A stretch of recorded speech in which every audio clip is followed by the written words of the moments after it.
রাজধানীর ধানমন্ডি মডেল থানার ওসি কসেন্ন মার্মা তিনি একটি যুগান্তকারী ঘটনা ঘটিয়েছেন, অসাধারণ একটা ঘটনা ঘটিয়েছেন, যে ঘটনার ফলে তিনি পুরস্কৃতও হয়েছেন। একটি ছবির গল্প বলবো আজকে আপনাদেরকে। সেই ছবির গল্প বলতে বলতে বাংলাদেশের বাস্তবতা তুলে ধরব। সেই বাংলাদেশের বাস্তবতায় অনেক কিছু হচ্ছে। বাংলাদেশের বাস্তবতা মবের রাজত্ব, বাংলাদেশের বাস্তবতায় মানবাধিকার লঙ্ঘন, সংখ্যালঘু নির্যাতন, অনেক কিছুই হচ্ছে। কিন্তু অনেক কিছু হওয়ার ভিড়েও এতদিন গত 9 মাস 9.5 মাস প্রেক্ষাপট পরিবর্তনের পরের কথা বলছি, আওয়ামী লীগ সরকার বিদায় নিল, তার পরের যে 9 মাস 9.5 মাস সময়, এই 9 মাস 9.5 মাস সময়ে পরিস্থিতি উন্নতি হওয়ার কথা ছিল, কিন্তু পরিস্থিতি উন্নতি না হয়ে পরিস্থিতির চরম অবনতি হয়েছে, বিশেষ করে আইন শৃঙ্খলা পরিস্থিতি এবং মানবাধিকার পরিস্থিতি। মব কালচার আমাদের সমাজে এমনভাবে জেঁকে বসেছে যে সমাজটা আসলে সুস্থ থাকার মতো পরিবেশ নেই। কিন্তু এই 9 মাস 9.5 মাস আমরা কোনো মানবাধিকার সংগঠনকে অ্যাক্টিভ দেখিনি।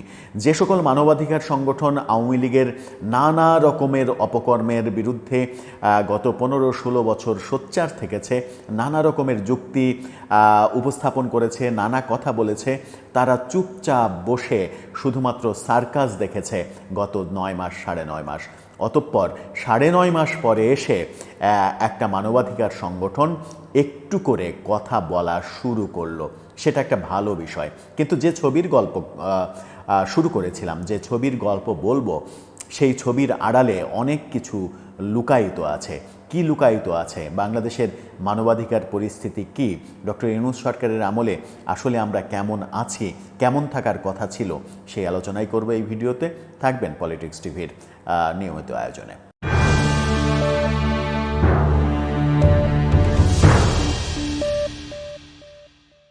দর্শক, পলিটিক্স টিভির নিয়মিত ভিডিওগুলো স্পন্সর করছে প্রজাপতি.টিভি, নতুন ওটিটি প্ল্যাটফর্ম। আপনারা চাইলে ইউটিউবে, ফেসবুকে, ইনস্টাগ্রামে, টিকটকে দেখে নিতে পারেন। ডেসক্রিপশন বক্সে লিঙ্ক দেওয়া থাকবে, সেখান থেকেও আপনারা দেখে নিতে পারেন প্রজাপতির কার্যক্রম। চলে যাচ্ছি মূল আলোচনায়। বলছিলাম একটি ছবির কথা, একটি ছবি এবং সেই ছবিকে কেন্দ্র করে একটি খবর আপনারা একটু দেখে নিন। সেই খবরটাতে লেখা রয়েছে, সেই ওসিকে পুরস্কৃত করলেন ডিএমপি কমিশনার। সেই ওসি, ছবিটা আরও স্পষ্ট করে যদি দেখে নিতে পারেন, ডিএমপি কমিশনার ওসি কসেন্ন মার্মা তাকে পুরস্কৃত করছেন। এই ছবিটা বাংলাদেশের একটা ইতিহাস হয়ে থাকবে। ইতিহাস কেন হয়ে থাকবে? গত 18ই মের কথা আপনাদের নিশ্চয়ই মনে আছে। ধানমন্ডি হাক্কানি পাবলিশার্সের মালিকের বাড়িতে যে মব তৈরি হয়েছিল, বাড়ির বাইরে গভীর রাতে বৈষম্য বিরোধী ছাত্র আন্দোলনের নাম ধরে একদল সন্ত্রাসী সেখানে আক্রমণ করতে চেয়েছিল এবং হাক্কানি পাবলিশার্সের মালিকের বিরুদ্ধে কোনো অভিযোগ, কোনো মামলা না থাকা সত্ত্বেও তাকে গ্রেপ্তার করতে হবে, এরকম পরিস্থিতি তৈরি হয়েছিল। সেগুলো আপনারা সবাই জানেন। কিন্তু সেখানে পুলিশের যে ভূমিকা, সেই ভূমিকা প্রশংসিত হচ্ছে এবং সেই ভূমিকার পরে গোটা চিত্র যেন পাল্টে যেতে বসেছে, এমনটা মনে হতেও পারে আপনার কাছে। যদিও আদালত চত্বরে মব এখনও চলমান। আজকেও আমরা দেখেছি আদালত চত্বরে শিল্পী মমতাজের উপরে ডিম ছোড়া হয়েছে। এরকম আক্রমণের ঘটনা প্রতিনিয়ত আমরা দেখছি আদালত চত্বরে। আদালত চত্বরের মব ঠেকানো যাচ্ছে না। কিন্তু পুলিশ যদি আদালতের বাইরের যে জায়গাটা আসলে পুলিশের জায়গা, সেই জায়গায় মব ঠেকাতে পারে, তাহলে একটা দারুণ ব্যাপার।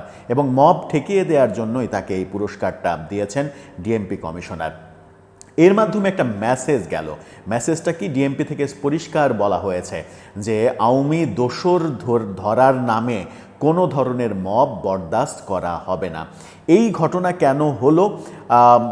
আমরা দেখেছি যে সেনাবাহিনী প্রধানের সাম্প্রতিক যে অবস্থান, সেই অবস্থান অবশেষে প্রকাশ্যে এসেছে এবং সেনাবাহিনীর অবস্থান যখন প্রকাশ্যে এসেছে, তখন আমরা বুঝতে পারছি যে সরকারের নানা ধরনের পদক্ষেপে সেনাবাহিনীর না রয়েছে। সরকারের মবকে অ্যাকসেপ্টেন্স দেওয়ার যে ব্যাপার, হয়তো পরোক্ষভাবে হোক আর প্রত্যক্ষভাবে হোক, সেটার বিরুদ্ধে সেনাবাহিনী অবস্থান নিয়েছে। অতঃপর পুলিশ বাহিনীও সক্রিয় হলো। এখন থেকে তারা মব ঠেকাবে। বাংলাদেশে মব যেভাবে বিস্তার লাভ করেছে, জাতিসংঘের প্রতিবেদনেই আমরা কি দেখেছি? জাতিসংঘ প্রতিবেদন যেটা দিয়েছে, সেই প্রতিবেদনে আমরা দেখেছিলাম যে আগস্টের 15 তারিখ পর্যন্ত 5 আগস্ট আওয়ামী লীগ সরকারের পতন হয়েছে। আগস্টের 15 তারিখ পর্যন্ত নিহতের সংখ্যা তারা বলেছিল 1400, কিন্তু জুলাই ফাউন্ডেশন কিংবা বাংলাদেশ সরকারের হিসাব মতে জুলাই অভ্যুত্থানে শহীদের সংখ্যা হচ্ছে 834। তাহলে 834 যদি শহীদের সংখ্যা হয়, তাহলে 5 তারিখের পর থেকে আগস্টের 15 তারিখ পর্যন্ত আরও 600-র কাছাকাছি মানুষ হত্যাকাণ্ডের শিকার হয়েছে। সেগুলো তো জুলাই আন্দোলনে হয়নি, সেগুলো সবই মব ভায়োলেন্স কিংবা হত্যাকাণ্ড হিসেবেই বিবেচিত হবে। এই ধারা কিন্তু এখনও চলছে, মব এখনও চলছে, বাড়িঘরে হামলা, বাড়িঘর ভাঙা, বুলডোজার দিয়ে গুড়িয়ে দেয়া, এই ব্যাপারগুলো সারা দেশেই চলছিল। এরই মাঝে ধানমন্ডির এই একটি ঘটনা সব কিছু একেবারে উল্টে দিল। পুলিশের পক্ষ থেকে বারবার বলা হচ্ছে মব আর সহ্য করা হবে না। যদি সত্যি এটা একটা উদাহরণ হয়, ধানমন্ডি মডেল থানার ওসি যদি একটা উদাহরণ তৈরি করতে পারেন, সেটা দারুণ একটা ব্যাপার।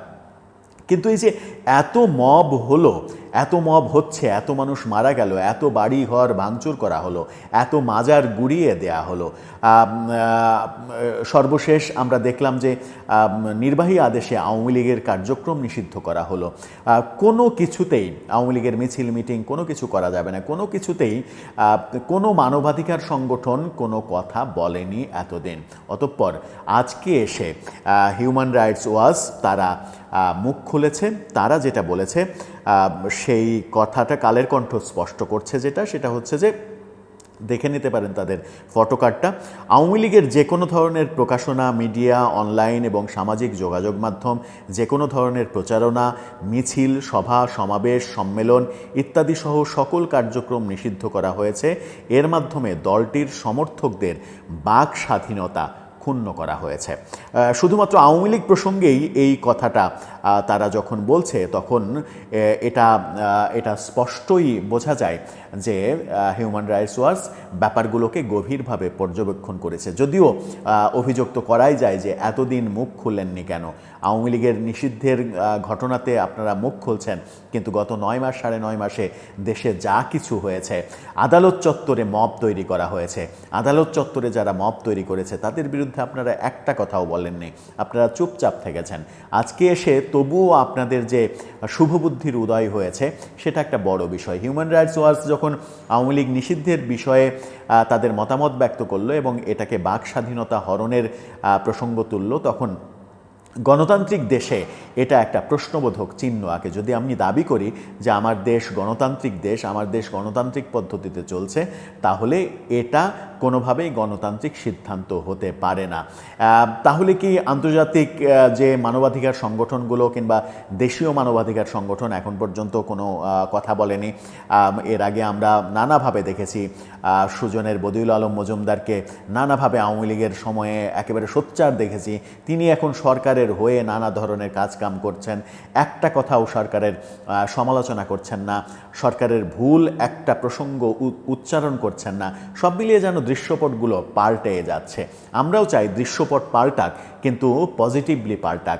এক ধানমন্ডি মডেল থানার ওসি যে কর্মটি করেছেন, তথাকথিত নামধারী নাম ভাঙানো পার্টি মব সৃষ্টি করে চাঁদাবাজি করবে, টাকা ইনকাম করবে, এই কর্মকাণ্ডগুলো যে ঠেকিয়ে দিয়েছেন, এই ঠেকিয়ে দেওয়া যদি বাংলাদেশের সব থানার জন্য একটা উদাহরণ হতে পারে, তাহলে একটা দারুণ ব্যাপার হবে।